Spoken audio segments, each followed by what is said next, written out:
Welcome back to New Rockstars. The first two episodes of Marvel's Hawkeye on Disney Plus present to us a Knives Out-esque murder mystery that we have enlisted the help of an insider from the Hawkeye series to help solve. This is Rogue Theory, the show where we pitch the wildest theories for the nerdy titles we love. I'm Erik Voss. Going rogue with me today is good friend of the show and daughter of the year, Jessica Clemons. Daughter of the year. I don't know what that means. Also, of course, the head of New Rockstar's own Bro Mafia is MT. What's going on, bro? Don't touch my car, bro. What the heck going on, bro? I'm trying to act like them. I can't do it. You're doing great, man. I want you to stick with that the whole episode. And we are so excited to welcome to New Rockstars the wickedly talented performer from Hawkeye Episode 1 who played Ant-Man in Rogers the Musical. Please welcome to the show, Nico DeJesus. Welcome, Nico. Thanks for having me. Does this mean that I'm also the sexiest man alive? Right? So, I think that counts. Oh my God. That's yes. 100%. Nico's Get this man a magazine cover. Hurd. Yeah. So we're going to get into the whole mystery at the heart of Hawkeye. Who killed Armand Duquesne III?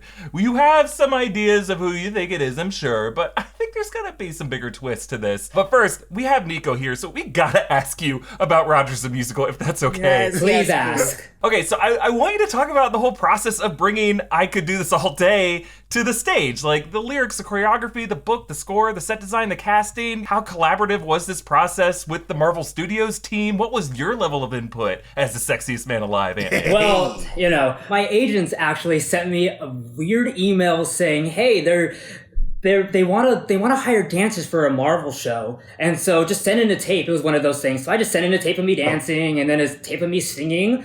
And then a week later, my agent said, "Hey, so Marvel wants you for this job. They want to fly you. They want you to go to Atlanta, and they want you to do this job. Show up the first day of rehearsal." Not exactly sure what the heck is going on. And so they go through, and the choreographer, Josh Bergas, he looks at like all the 6-foot guys. He's like, you guys are going to be the Chitauri, and this is going to be Loki. This is going to be the Battle of New York. For all the other New Yorkers. And I'm like, oh, cool. What am I doing here? Why am I here right now? And he's like, and this is my friend. He's like, this is going to be the Hulk, this is going to be Captain America, and then he points to me, he's like, and you're going to be Ant-Man. And I was like, Ant-Man was not in the Battle of New York, but sure, this'll be great. This'll be really fun. So yeah, we were there in Atlanta for 3 weeks rehearsing, and then we filmed at the beautiful Fox Theater in Atlanta. And it was crazy. It was actually one of my first job being back since the pandemic. I didn't know that Jeremy Renner was going to be there on one of our shoot dates, and this dude, just handsome man, walks in with the suit on, and I was like, that's Jeremy Renner. That is Hawkeye. It's like, that's an Avenger. He's here, and so and he's literally watching me right now pretend to be Ant-Man. So this is great. Wow. So did you know that this was going to be for the Hawkeye series, or did you just think some Marvel property? You know how Marvel is. We had no clue. No idea. There was I even forget the code name for it. We showed up, I had no idea what it was. I forget what the code name for it was. And we showed up at rehearsal space. We're like, hi, we're here for this, whatever the code name was. And then finally in rehearsal they revealed what we were going to be doing. I love that they can That's compartmentalize it that way. We talked to Ithmar Enriquez, who was the commercial guy on WandaVision, who's a friend of ours from Improv in LA, and he's like, yeah, I just came in to do commercials, like Marvel-related commercials. I had no idea this would be for WandaVision. So that's so funny. We had no idea, and they had like my friend that played Captain America and my friend that played Thor, it was the actual Captain America shield. I may or may not have like stolen photos holding both of them. Maybe, we don't know. But but yeah, Hawkeye's bow was it was quite the experience. I was geeking out the entire time. Wow.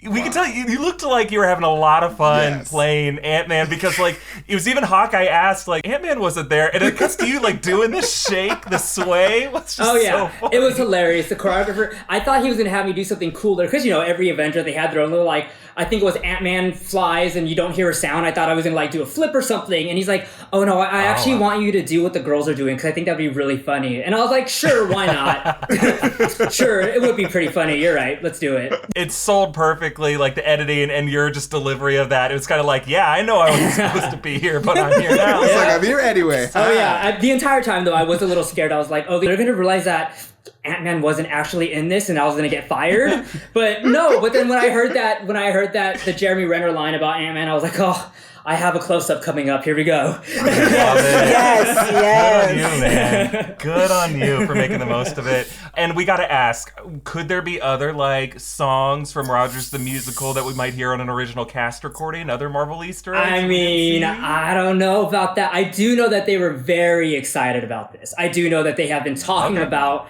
trying to cross over into the musical world, and this was like something, and this was a big deal for them. This was a huge deal. This was a huge deal for them to cross over and do this. They got actually Mark Shaman, who is producer or composer. He wrote the music. Of course, got Adam Pascal, Mr. One Song Glory from Rent, to do the music, and yeah, I know. And yeah, I was gonna try and get him to come in here and say hi to us because he's on tour with me right now. But he's busy right now. Sick. But yeah, Adam! I know. I really wanted to get him to come in here and say hi real quick. But Adam Pascal is doing. Adam Pascal is doing Adam Pascal things. But I will say that there is somewhere like a 4-minute long version of this number. I don't know where it is, but I know it's release the Rogers cut. Put it on Spotify.com. I know it's somewhere. So there is a longer version of this entire That's thing. So funny. That's so amazing. So exciting to hear.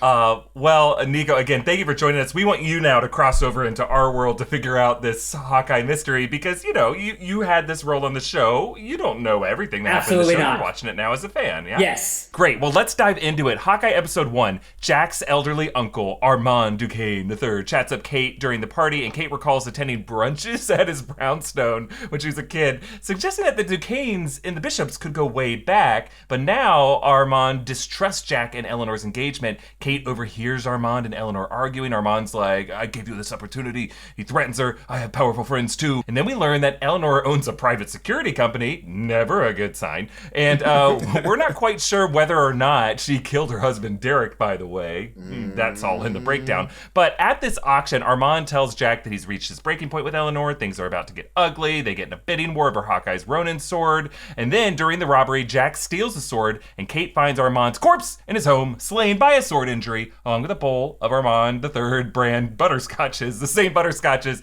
that Jack offers Kate after a vicious fencing match where he tried to downplay his skills, but then eventually revealed them when he parries, like, muscle memory. And then Kate obviously suspects Jack now. I think we're all meant to suspect Jack. Tony Dalton, he's great at playing a villain, but there's obviously a deeper conspiracy behind Armand's murder. So what do you guys think that conspiracy is? I'm gonna go first, since the noob is gonna go first, so that you guys can that you guys can chime in and help me out here, because I'm not the professional here. So perfect tactic. Just so you know too, like I'm not as well versed in this. This is like 48 hours of research, but here we go. Is it Jack or is it Jacques Duquesne? Yes. It is Jacques Duquesne. Basically, he might be the swordsman. I think that there is something to do with the butler that we saw very quickly in the auction scene. I think that maybe him and Jacques maybe teamed up, and maybe they had something to do with the killing of Uncle Armand. And then also Jacques also said inheriting money from, maybe, he's inheriting money from the Bishops, but also maybe he's inheriting money from his uncle. I think you're absolutely onto something. I think obviously Jack or Jacques has to be involved somehow, right? The evidence is there. I think you're right to pull on the string of the money, follow the money, right? Like there's something going back with the Bishops, with their financial troubles in that prologue scene, and with the Duquesne, how he gave Eleanor this opportunity, the fact that she now runs a private security firm, financial troubles gone, like some solution fell from above. And I'm just dying to know what that financial incentive was. I ultimately agree with Nico. I like the idea of Jack being in debt, especially because during the auction scene, he was like, it's okay, I'm not gonna need money for that much longer. Like, he was like, and his dad was like, I'm buying this so you don't buy it. Like, you don't have the money to do so. He didn't want the mom. He didn't want Kate Bishop's mom and him getting together. I think they were working together, and now that they're together, I think, like, ultimately, Jack's idea is like, I'm gonna get into wealth this way, and I'm gonna kill her. But I'm gonna kill my dad or my uncle who's getting in the way of this fortune that could possibly happen. I like the idea, though, that Kate Bishop's mom is also bad, though, and the mom is ultimately the one that killed the uncle. They could be working together, because I think the people that broke into the auction still have to be, like, the security working for her, and she hired them. I refuse to believe that this woman's all good. Like, she's up to something with him. And I want that scene of the break-in. I was like, that's her people. I immediately was like, that's her people. She needs that watch. He needs that watch. Someone like, this is not, it's too easy. It's too easy to be like, oh, the nephew did it to the uncle. So I'm like, no, give it to him. I do not trust Eleanor Bishop at all. I do not trust the chick for 1 second. Like, I think she killed the daddy, Haley's dad, and I think that she killed Armand as well. Haley's dad. This chick is sketchy. The actress Haley Steinfeld. Haley Steinfeld's father. Oh my gosh. Her actual dad. Stop. MT's protecting. Breaking news, everybody. That's a protecting his theory. girlfriend a little too much. Protecting his girlfriend a little too much. I'm sorry. She killed Kate. I think she killed Kate's dad, and I think that she's behind the Armand's murder as well. It just seems that, because they had that argument right before his death, and it's just like, I just think that she's a really bad person. And if you go back to episode 1, when she's talking to Kate, and we see her do that weird like thing with her fork and the food into her mouth. I just think she has like some really unique reflexes, and I think that she has more skills. She does. Real quick, that was cool. Know about. So I literally agree. So, and also in the beginning with the animation and like the title sequence, her mom is always standing within an inch of her daughter winning all these prizes and doing everything. Do it. And that line, I love the line so much, but that line of like when Haley Steinfeld did all the bad stuff with the bell, and she was like, you think you're invincible because you're young and rich, but I haven't always been young and rich. So I'm like, she got to where she was doing something bad. Like, I was like, she's lived a life. She has tall tales. I'm like, she did something bad. You're right. And the fact that like Kate Bishop used the telltale sign, to her the smoking gun was the fact that Jack Duquesne was lying about his abilities, and then just pulled that random parry out of nowhere. Clearly, Eleanor Bishop is doing the same thing, both with the carrot trick, and then in the opening shot, like there's a shot of like Kate Bishop's bedroom and framed pictures of everything. You see a woman doing a handstand on a cliff. Yes. That's obviously not Kate. She's a 10-year-old girl. That's got to be Eleanor, who's doing crazy gymnastics shit in Rio de Janeiro, wherever that is. Like that, this woman's got some skills, and I think we're gonna see it. Rio de Janeiro, wherever it is. Well, there is a cliff somewhere in South America where people do that. I don't know. No, you got it. Yeah. They're both aware of it. I think they were both aware. They both didn't really seem to care that Armand was dead. They're like, police will handle it, probably because we own the police, right? I just want to know how high up this goes. I know how low it goes. I think the tracksuit bros are working for them as well. But I wonder if they have bought off some of the city government. And that's why, I'm shipping hard. Like, I'm pushing hard. I'm on the train. I worship at the altar. I bend the knee to Kingpin. Like, Kingpin. Oh, my God. I want to see D'Onofrio in this. Please, Lord. Please. It might. That'd be really cool. If I knew, I would spoil that, obviously. If I knew. You would just say it. Totally Nico, spoil tell us. NDA. But I have no idea. I would have told y'all already. Nico, tell us the truth. We know you know. Come on, please. All right, well, I think it's clear enough that, like, Eleanor married into the Bishop family money. I think he had money, Derek Bishop did as a kid, and I think his family goes way back with the Duquesnes, but I think he was kind of a screw-up. He just kind of had that classic screw-up energy, like, what? I like to go down to Atlantic City sometimes. The house is gonna break my way this weekend. Wait till you see doll. And then she's like, oh, good. Can just a Battle of New York happen so that I can push it off the scaffolding? Please. Oh, thank God. Right. I also think it's crazy that, like, did Eleanor Bishop know this battle was coming? The fact that she's like, sometimes the solution's going to come from above. Your dad's going to go downstairs. I will also go downstairs. True. Like, did she just happen to see that wormhole open up while they were arguing? She definitely. I don't know if she knew, but she definitely had to kill the dad because when Haley was looking for Kate, I need to stop calling her Haley. Damn you, MT. She's Haley. When, actress in that scene is not even Haley. It's it's not. Yeah, it's not. The great casting though did look like a little version of Haley Steinfeld. Sure did. But It really did. It did. Young Kate was looking so long, screaming, "Mom, Dad!" I was like, "Okay, they're dead." And then when the mom showed up, I was like, Mommy, "Mommy, oh mother, Mommy, Mom, our Mom, $3.5 million Mom, penthouse is gonna say, Mommy, where's the help? Yeah. I'm hungry. I'm very surprised. Has this happened before? I don't think it has, but this is a great opportunity for like the storytelling arc of having a villainous mother of like, yeah, she pushed him off the freaking half like blown up roof of your guys' penthouse suite. Like, and no one's gonna think of it because they're gonna be like, oh yeah, and aliens were attacking, so we can't really pin it on your mom pushing him off a cliff. So it has to be. Yeah, like I think that she was literally like waiting for like it was a perfect opportunity. It's like I could kill this guy. I'm just gonna throw his body into the rubble and be like, oh my god, it was aliens. It was aliens and not me. Yeah. Wow. It was too perfect. Too perfect. Oh my gosh, it's aliens. Oh my gosh, that's the crazy thing. I'm gonna kill them. Honey, come out here. Look at these aliens. Like, the only thing I could really think of like how she could have known is like maybe she was working with Hydra because like Hydra was in Shield. Boy, Knew about don't Loki. talk about it. It would be crazy. It would be Boy, nuts if she was connected. stop. She's like, I don't know. Who knows? And like maybe her powerful friends are Val. Who knows? Who Stop. knows? It You could be guys- anything. Oh my gosh. Okay. Now our mind is racing. Oh my god. My next theory has a lot to do with this, so don't talk about Oh, it. too sorry. much. Okay. See, this is always like the crazy option, but should we discuss Skrull? Like, could the fact that Skrulls, they were in orbit, they would have known alien invasion is afoot and could have alerted her, like... Is it possible? Could she be Varanki, the evil Skrull, the first evil Skrull we meet in the MCU? I'm just saying. Oh my god. I don't know. That's a really good point because the Skrulls are in orbit. That's really, really smart. Yeah, I'm just gonna give myself some Yeah, just shove it in there. But no. MT, I'm gonna give you the point there for bringing Hydra into this. Yeah, Hydra always seems to have their finger on the pulse. They know what's coming. MT, I'm gonna choke Thanks, man.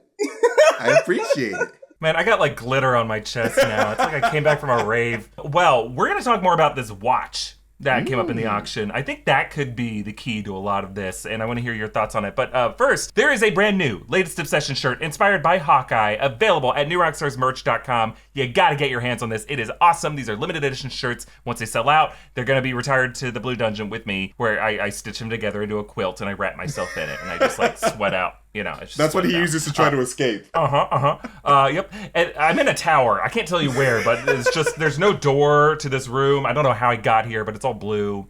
Anyway, and if you get those shirts, when you get the latest Obsession, you'll get the added option of writing in a custom shout out that will appear at the bottom of our Inside Marvel After Show. So that's a cool little perk. So get these shirts and all of our merch options at newrockstarsmerch.com. But we want to thank some people who sponsored this episode, starting with our friends at Blue Chew. Guys, there's nothing sexier than confidence, and Blue Chew can help give you that confidence where it counts. Blue Chew is a unique online service that delivers the same active ingredients as Viagra and Cialis, but in chewable form and at a fraction of the cost. You can take them anytime, day or night, so you can plan ahead or be ready for whenever an opportunity arises. The process is simple. Sign up at BlueChew.com, consult with one of their licensed medical providers, and once you're approved, you'll receive a prescription within days. And the best part, it's all done online, so no visits to the doctor's office, no awkward conversations, and no waiting in line at the pharmacy. Blue Chew's tablets are made in the USA and prepared and shipped direct to your door in a discreet package. So if you can benefit from some extra confidence when it's time to perform, Blue Chew can help. And we've got a special deal for our audience. Try Blue Chew free when you use our promo code ROGUE at checkout. Just pay $5 in shipping. That's BlueChew.com, promo code ROGUE to receive your first month for free. Visit BlueChew.com for more details and important safety information, and we thank Blue Chew for sponsoring the show. We also want to thank Stance Socks. Around the office, we've been rocking socks from one of the sponsors of this episode, Stance, and they are both incredibly comfortable but also very well designed. They feel great, and they're just a fun way to subtly show off our fandoms. Founded in 2009, Stance Apparel has reinvented socks, t-shirts, and more. They have a a sharp focus on comfort, quality, and creativity, Stance brings an atypical aesthetic alongside some of pop culture's hottest collaborators for the ultimate in style and self-expression, because everything you wear should be a direct extension of who you are and how you feel. They are a great match with the new Rockstars audience because of their collaborations with brands you love like Batman, Pixar, Star Wars, and Marvel. Some days you just feel like having Thanos on your ankle, and Stance helps you do that in style. The Stance philosophy is that a perfect fit is more important than simply fitting in. Those who feel good do good. So go see for yourself. Just head on over to stance.com and pick out whatever styles you like. Enjoy the color and comfort of a life less ordinary with Stance. And we want to thank Upstart for sponsoring us. If you dread looking at your credit card statements, you're not alone. The weight of debt can feel crippling, but Upstart can help you on your path to financial freedom. Upstart is a fast and easy way to pay off your debt with a personal loan all online. Whether it's paying off credit cards, consolidating high interest debt, or funding personal expenses, over 1 million people have used Upstart to get one fixed monthly payment with a clear payoff date. Rather than looking at credit score alone, Upstart considers other factors like your income, current employment, and credit history to find you a smarter rate for your loan. You can check your rate without impacting your credit score in minutes for loans between $1,000 and $50,000. You can even receive funds as fast as 1 business day after accepting your loan. So find out how Upstart can lower your monthly payments today when you go to upstart.com/rogue. That's upstart.com/rogue. Don't forget to use our URL to let them know that we sent you. Loan amounts will be determined based on your credit income, certain other information provided in your loan application. Again, that's upstart.com/rogue. All right, back to these first 2 episodes of Hawkeye. One interesting detail from Hawkeye episode 1 was this watch that was in this off the books auction in the wine cellar that they recovered from the wreckage of Avengers compound, along with all these other things they were auctioning off. And then, of course, this was robbed, which we have suggested might have been a planned robbery from someone from the inside, maybe Eleanor Bishop. The Tracksuit Mafia's primary objective was that watch. They said everything else is secondary. Infinity Stone, secondary. Stark Gauntlet, secondary. A Pym Tech, secondary. But this watch is like, it's like Walken's character in Pulp Fiction. Oh, and I like, shoved it. I needed that watch. Yeah. This uncomfortable watch, I wore it up my ass. So, who had this watch up their ass in Vietnam for so long? No, I want to know, they did successfully obtain it. There was a guy who looked at it, then Lucky the Pizza Dog attacked him, but it seems like he was able to recover that watch. That seems to be the whole objective to this, and then they're worried that, now we got this, Kate Bishop character who's, aware of what we were doing. So they're trying to, cover up this watch. Whose watch was this? Why was it so important to steal? What do you guys think? I'll go first because I have no insight. No, I'm joking. I think it's the Strucker watch from WandaVision. Oh my god! I think it's the Strucker watch. I think it's very important. There's ties to it. That's something in it that they need to get, and that's why Wanda was imagining all these commercials at Strucker shit. Sorry, Strucker stuff. You're gonna bleep that out. So I think it's a very important watch because there's something inside of it. And the only person that has any kind of knowledge of this thing existing right now, other than these people, was Wanda. And that's what we were getting that first taste from Wanda's visions in the commercials. I love that theory. I really do. That's pretty cool, That's Jessica. pretty cool. I love that. The fact that she's manifested this now. This is real. Yeah. These products are real. You can get Hydra Soak. You can get get that antidepressants, whatever you want. I would love if they just break into a supermarket. Get the soap, bro. Get all the soap. The Hydra soap. Get the soap. It's very important. We gotta carve it. I think that the watch could be Tony Stark related because we've seen in Far From Home that he had the glasses and this was Avengers Mansion, so Tony Stark stuff is all over the place. Then everyone wants Tony Stark's technology. We saw in Iron Man 2 at the beginning. As soon as Iron Man came out, it was all right, I'm Iron Man. Everyone just wanted his technology. So there's probably something in that watch, some nanotech, something. Or some Tony secrets that they want to just in Civil War, he had a wristwatch, right? That he went... And that's where it all came up all over himself. But also the... phrasing. You talk about Blue Chew, your mind goes places. But I'm thinking also he had the wristwatch tech for the Pym Tech that he used as quantum navigators. Maybe he could have encoded that in a wristwatch. that he just left. He's like, I want to keep one of these. I like that because like we do have Quantumania coming up, and I suspect that the word Quantumania is probably in reference to the whole quantum energy thing that's going to happen. Like everyone's going to want quantum energy to go like harness it, like time travel, all that stuff. Yeah. So like it would make sense if that was part of it, and it's like, all right, let's get that watch technology so we can just find a way to go through the quantum realm and do sketchy shit. But yeah. I like that watch is so important, and they got a bunch of people in tracksuits to go get it. Like, it's like Absolutely. I thought that was hilarious. they're like, we gotta with like just a ski mask. Who say bro, like in case you had any Right. confusion over which gang this was, it's the ones who say bro and put it on their vans. And then also like Kazi just like lifted his ski mask. He shows on a himself. crowded street. What are you doing? You can see through it. You can see. I need to see better. Holes. I want to see this face. I'm just gonna go a little bit more like emotional here. And as soon as I saw the Russians, I was like, oh, Natasha. I was like, maybe this watch has sentimental value.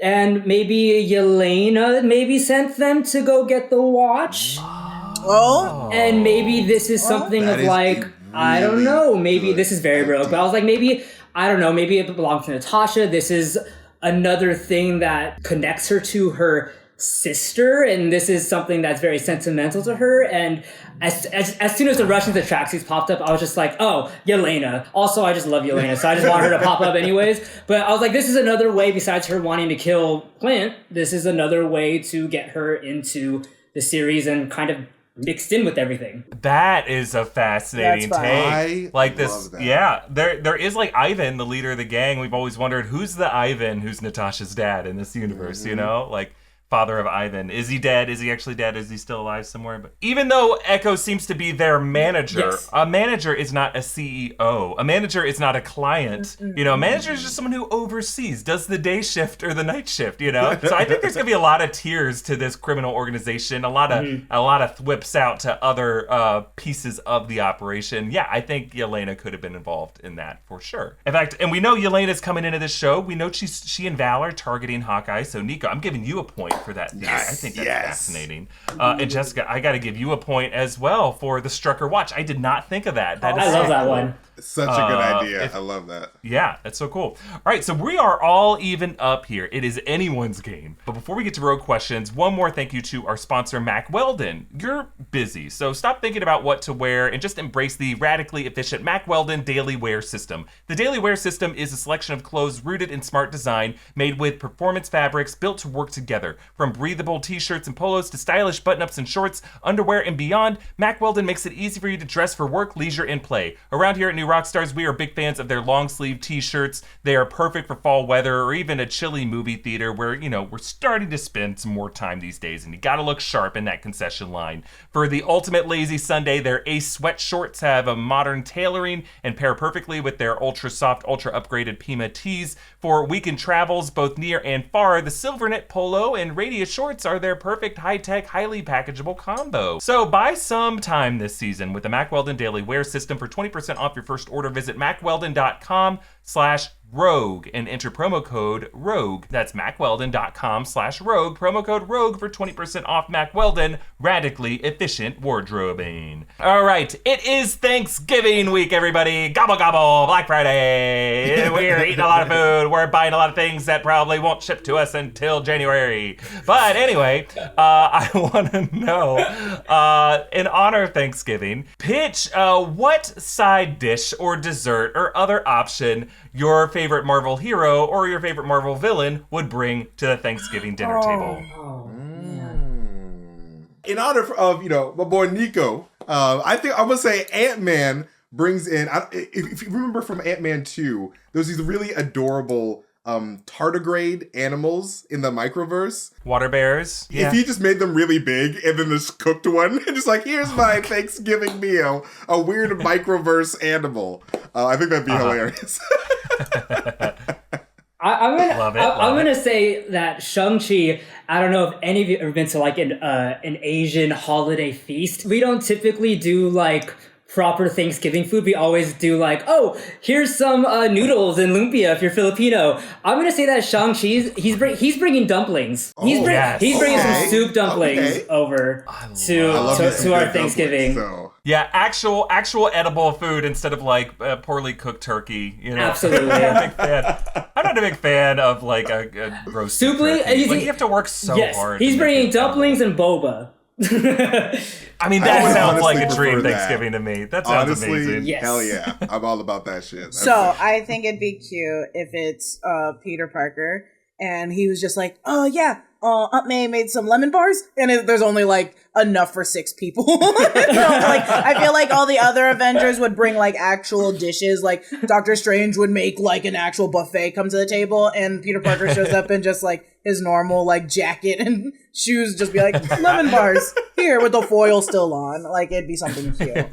Aw, something cute. I love that. I gotta give the point. I mean, of those options, they all sound great, but I would want to have Thanksgiving with Shang-Chi if that's gonna. Honest, that's what dumplings, so, bro. Nico, you get the point. Yes. You get the winning point. And Nico, that makes you the winner of this episode of Rogue Theory. And just the winner of the week, honestly, for the Hawkeye premiere. Like, what an amazing cameo and performance. We hope to see you more in the MCU. Oh, yes. I hope so. I just want to say thank you so much for having me. And I wanted to say thank you all so much. I found this channel during the pandemic. And your episodes, they truly helped every week. Every day, getting a new Rockstar notification saying this is a new video and seeing the 3 of you on there really helped keep me, happy throughout the pandemic. So thank you all so much. And this was amazing. Thank you so much. This is so cool. That's so sweet. It's so sweet freaking dope that you're even on this show, man. So like, thank you, honestly. Thank you so much for coming. Thanks, guys. I appreciate this so much. The sexiest man alive. MCU character on Rogue Theory, guys. Are you kidding me? I know. This is so crazy. Multiverse. Yes. I'm in the multiverse. Yes, you are. And it's such an honor to have you as part of this panel today, Nico. For everyone watching, follow Nico's career. Like, this guy is performing on stages everywhere. Where are you performing next? Where can people see you So next, right Nico? now, I'm on the Pretty Woman tour, which is traveling right now. Right now we're on the East Coast. Right now I'm in St. Louis, but also Adam Pascal, who was in the episode with me, is also on tour with me right now. So if you want to see 2 characters from the MCU, come watch Pretty Woman on tour. People will, and they will literally just be like, that's the people from the MCU! Like, people will be so excited.